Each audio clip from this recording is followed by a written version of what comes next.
Sabahınız xeyir olsun, hörmətli tamaşaçılar. Şərq TV-ni izləyirsiniz. Ölkədə və dünyada baş verən ən yeni xəbərlərlə qarşınızdayıq. Studiyada Aybəniz Səfərovadır. Az təminatlı ailələrə bir dəfəlik maddi yardım veriləcək. Bununla bağlı Prezident İlham Əliyev Dünya Azərbaycanlılarının Həmrəyliyi günü və Yeni il bayramı münasibəti ilə sərəncam imzalayıb. Sərəncama əsasən 2025-ci il dekabrın 30-una dək ünvanlı dövlət sosial yardımı alan ailələrin hər birinə 200 manat məbləğində bir dəfəlik maddi yardım göstəriləcək. Sərəncamın icrası ilə bağlı müvafiq tapşırıqlar Əmək və Əhalinin Sosial Müdafiəsi Nazirliyinə, Nazirlər Kabinetinə və Maliyyə Nazirliyinə verilib. Bugündən amnistiya aktının icrasına başlanılır. Cəza çəkmə müəssisələrində rəsmi qurumların nümayəndələri, vətəndaş cəmiyyəti və media təmsilçilərinin iştirakı ilə məhkumların bir qisminin azadlığa buraxılması nəzərdə tutulur. Belə ki, amnistiya aktının ümumilikdə 20 mindən çox şəxsə şamil ediləcəyi gözlənilir. Ədliyyə Nazirliyinin penitensiar müəssisələri üzrə amnistiya aktının tətbiq ediləcəyi məhkum sayı 8 minə yaxındır.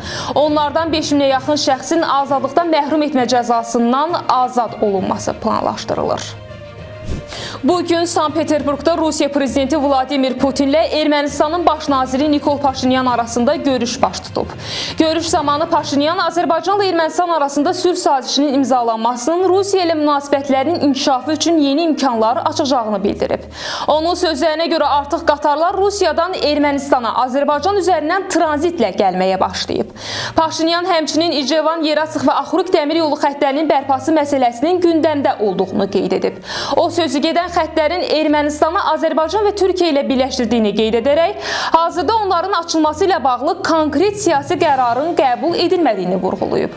Rusiya Prezidenti Vladimir Putin isə Moskva ilə İrəvan arasında münasibətlərin inkişaf etdiyini vurğulayaraq, atom enerjisi sahəsində layihələr də daxil olmaqla energetika sahəsində əməkdaşlıq üçün yaxşı perspektivlərin olduqlarını bildirib. Ölkə ərazisində dekabrın 23-nə gözlənilən hava şəraiti açıqlanıb. Milli Hidrometeorologiya Xidmətindən verilən məlumata görə Bakıda və Abşeron yarımadasında hava şəraitinin dəyişkən buludlu olacağı, arabir tutulacağı, əsasən yağmursuz keçəcəyi gözlənilir. Havanın temperaturu gecə 3-6, gündüz 7-10 dərəcə isti olacaq. Rayonlarda isə havanın əsasən yağmursuz keçəcəyi gözlənilir. Gecə və səhər bəzi yerlərdə duman olacaq. Havanın temperaturu gecə 1 dərəcə aşağıdan 4 dərəcəyədək isti, gündüz 7-12 dərəcə isti olacaq.